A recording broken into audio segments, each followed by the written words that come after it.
Hey, what's up? Hello. Welcome to Sammy and Creepy. My name is Sammy, and this is where I tell you about something creepy. So if you're into that, go ahead and subscribe.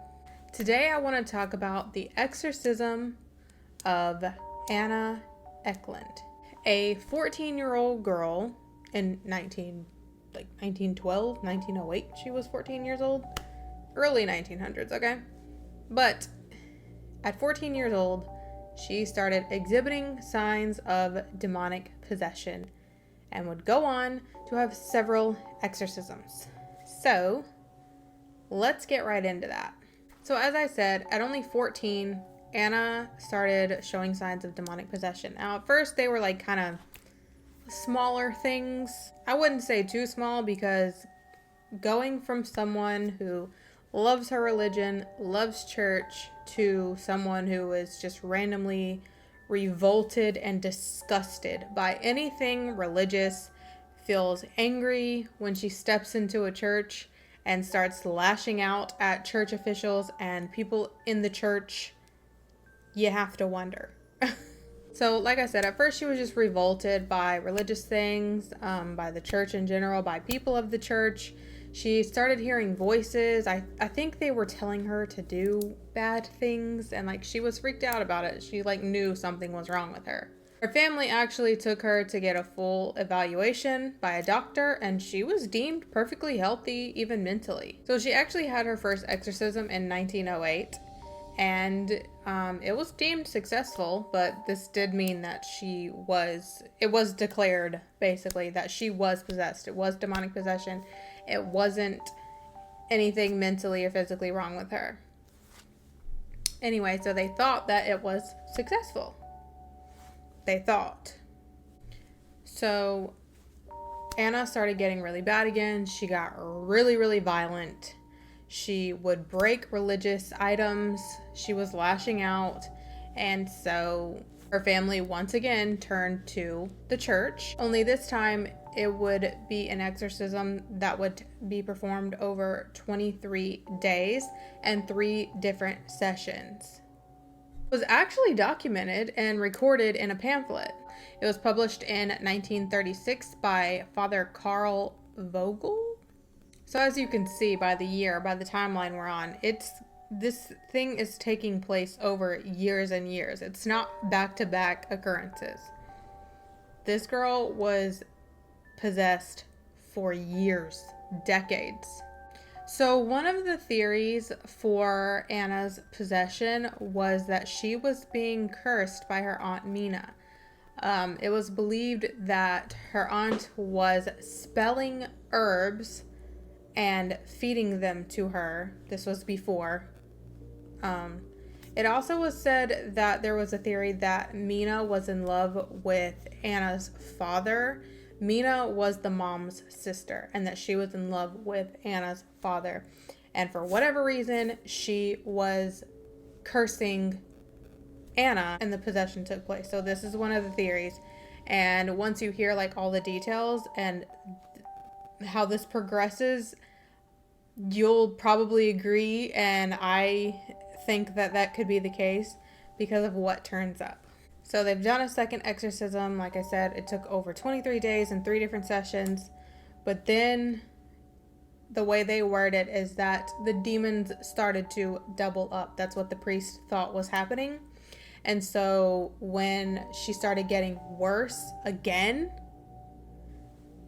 they decided it would be best to take her to a convent where she would be away from everyone and everything and be in a strictly religious place, Now, we're currently in 1928. I know I said the pamphlet was published in 1936, but that was after all of the events transpired.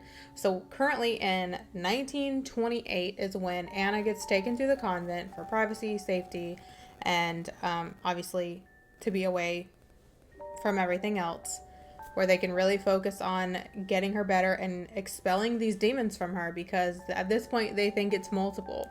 Now, from here on, I know at the beginning it's like, okay, well, these things could have been something else. It doesn't necessarily have to be demonic possession because she doesn't want to go to church, right? Or she's being angry. Lots of people can be angry. Lots of people decide they don't want to go to church.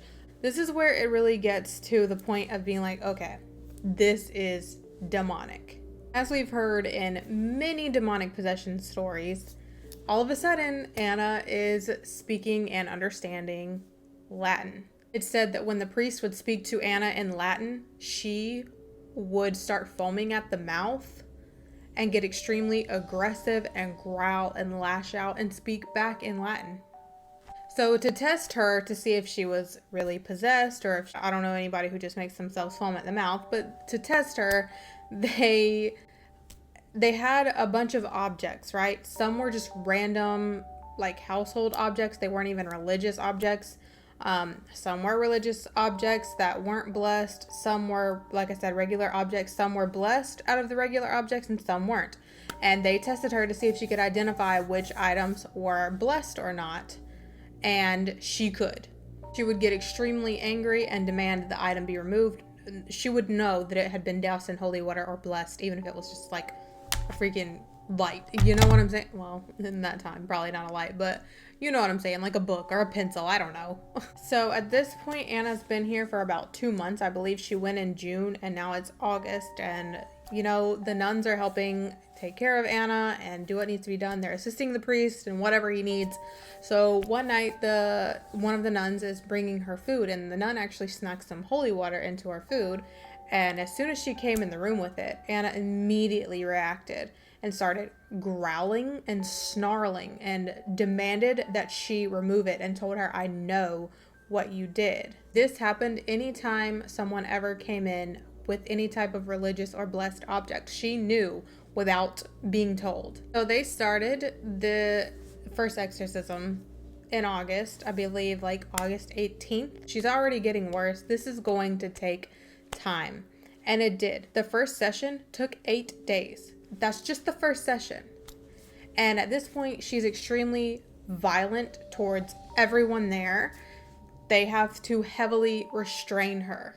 So the second they start reciting the Holy Trinity, the second they start saying any religious words, she immediately breaks through the restraints and climbs up on the top of the door and is like curled up. Like, they said it was very non-human, the way she reacted and the way she was sitting on top of the door. Obviously, she hadn't been eating and barely drinking anything because, you know, they kept trying to put holy water in her food and she refused to touch it. And even though she had a pretty much empty stomach, they said that she started to vomit unhuman amounts of fluids. Like, there's no way she had that much in her body.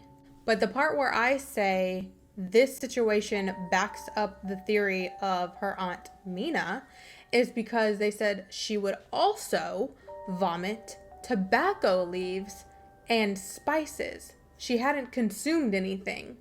So how would she vomit up things she had not consumed since she was 14 years old in 1908 and it's now 1928? Do you know what I'm saying? That kind of makes me think she's vomiting the cursed items. Do you know what I mean? But years and years later. So they also say that the room, obviously, which, I mean, it's not that surprising. They say that the stench, the odor in the room was just unbearable. I don't know if it was from the throwing up or just because, you know, when it comes to demonic possessions or having demons, there's an odor usually. But they also said that some days she would be in almost a comatose state, eyes closed and everything, but still be talking, and it would usually be in Latin and weird voices. They said sometimes she would even speak German. Sometimes she would growl, like her voice would be growling like a beast. At this point, the priest thinks that she is possessed by at least 5 demons. 3 of them being Beelzebub, Judas, and he even said Lucifer himself. They ended up taking a couple of weeks off because like they needed a rest. You don't want to hurt her. They needed to re-up their faith, and bless themselves and do the whole, the whole thing that they do to prepare for exorcisms. This next session would take 7 days, and they said some days that she would be so light that she would almost levitate over her bed, and then some days she would appear to be so heavy that she was like bowing the legs on her bed and like sinking into the bed so heavily. And these beds are iron. Like who's bending iron like that? It was just crazy. Now at one point it gets really disturbing because she starts blurting out, all the people in the room, all of their sins that no one would know about, things that like deep dark secrets that the people in the room had that they had never shared. She started telling them like she knew them. How would she know those things? So they started to get really concerned about her physically because she would get so red and swollen she looked like she was going to pop, and then in a second she would be pale and thin and frail. Like, it was insane. So after 7 days of this extremity that was happening, they had to take another break. I mean, they don't want to risk her life. They don't want to risk their lives. They need to go get their energy back, clear their energy, bless themselves, because it's so intense. And they can't keep putting her through that. They have to take breaks. So after taking a break for about a month and a half, they resumed the final session of the exorcism, and it is quite disturbing. At this point, some people that are helping with this are wanting to leave. Like they said that it was almost like Satan was trying to turn everyone against the main priest. What is his name? Father Reisinger? I don't want to mispronounce it, but essentially Father Reisinger is the main priest in charge, and he had other priests and other people helping him, and they were starting to like kind of want to head out. It gets really disturbing though. A little trigger warning.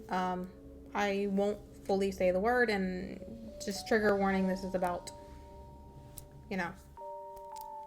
that. So when asked what they want with Anna, when the priests are asking the demons inside of Anna, what do they want with her? They would say that they wanted to bring her to despair to the point of unaliving herself, basically. So finally, Anna is levitating on the bed, and it said that only her heels are touching the sheets. And the priest screamed out with authority, I'm assuming with authority because it seemed to work, for the demons to go back to hell, basically. And he said that he saw this vision of the entire room filling with fire, and he could see Satan and Beelzebub in the corner, and they were like angry because they couldn't assault the priest. And then all of a sudden, I guess she goes back down on the bed, obviously, and she opens her eyes and speaks in her normal, clear voice, and that seemed to be the end of it. After this, she went on to live a relatively normal life, but I mean, as normal as you can after being possessed for years and years and years and having to go through months of an exorcism, and actually several exorcisms. So yeah, I'm glad that it ended well for her, but wow, what an intense experience for her and everyone that was helping her. So Anna Ecklund is not actually her name. That's just a fake name because they wanted the real person to have her privacy, and they didn't want she didn't want anyone to know what happened to her. So her name is actually private. This is just a fake name given for the story. But they did say though that every nun that had to be a part of this exorcism process put in for a transfer from that convent because they just couldn't bear to stay there anymore after witnessing what they witnessed. So that is the story of Anna Ecklund. Whoever she really is, I'm not sure, but I thought that this was really interesting to share. I hope you enjoyed this video. I hope it creeped you out, entertained you for however many minutes this video is. Thank you so much for watching. Please be sure to like, share, comment, subscribe, all the things that YouTube wants you to do to let them know that you like my videos. And don't forget to stay creepy.